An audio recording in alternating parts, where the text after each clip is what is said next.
Enfin, Tania de Montaigne, voilà Tania, viendra faire une... parce que ce n'est pas une lecture, c'est quand même beaucoup plus élaboré que ça.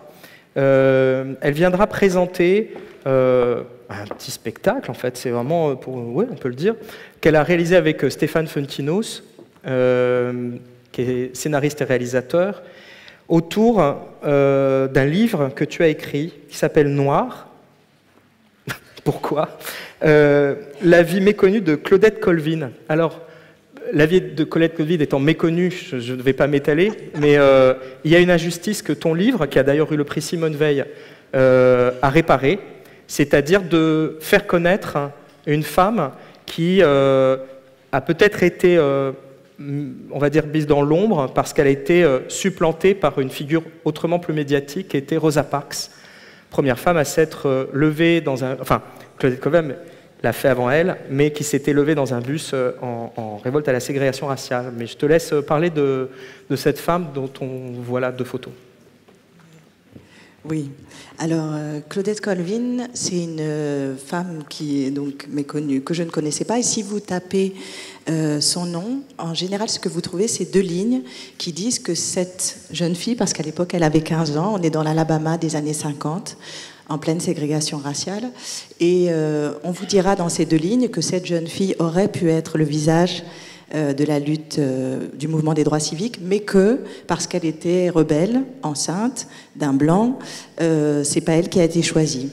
Et moi, j'avais ces 2 lignes, et j'ai commencé à travailler autour de ces 2 lignes, et je me suis rendu compte que c'était pas du tout ça, et que Claudette Colvin était exactement une réinvention.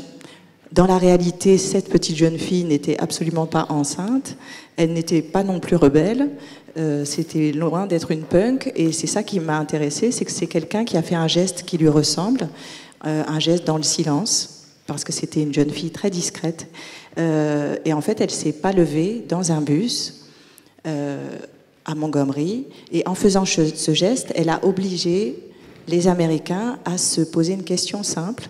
Elle leur a dit, vous croyez que je suis une noire, mais moi je vous dis que je suis une citoyenne américaine. Et la question principale, c'est est-ce que une citoyenne qui a payé son bus pour faire un trajet, est-ce que cette citoyenne, c'est logique qu'elle soit envoyée en prison? Si vous répondez oui, alors il faut assumer tout ce que ça veut dire. Et si vous répondez non, à partir de maintenant, vous êtes obligé de ne plus me voir, vous êtes obligé de traverser la couleur. Et le travail du livre, qui est celui-là, c'est-à-dire d'obliger le lecteur à traverser la couleur, puisque souvent c'est la barrière qui fait qu'on croit qu'on connaît les gens, alors qu'on ne les connaît pas. Eh bien, en fait, la trajectoire du livre, c'est celle-là. Et Stéphane Fuenquinos a respecté ça dans la mise en scène, c'est-à-dire qu'on vous propose de faire une expérience, donc de venir dans la salle, et puis de la quitter, d'écouter ma voix, seulement ma voix, et puis de quitter la salle, quitter la ville, passer les ruisseaux, les fleuves, l'océan, et puis, ça y est, désormais, vous êtes noir.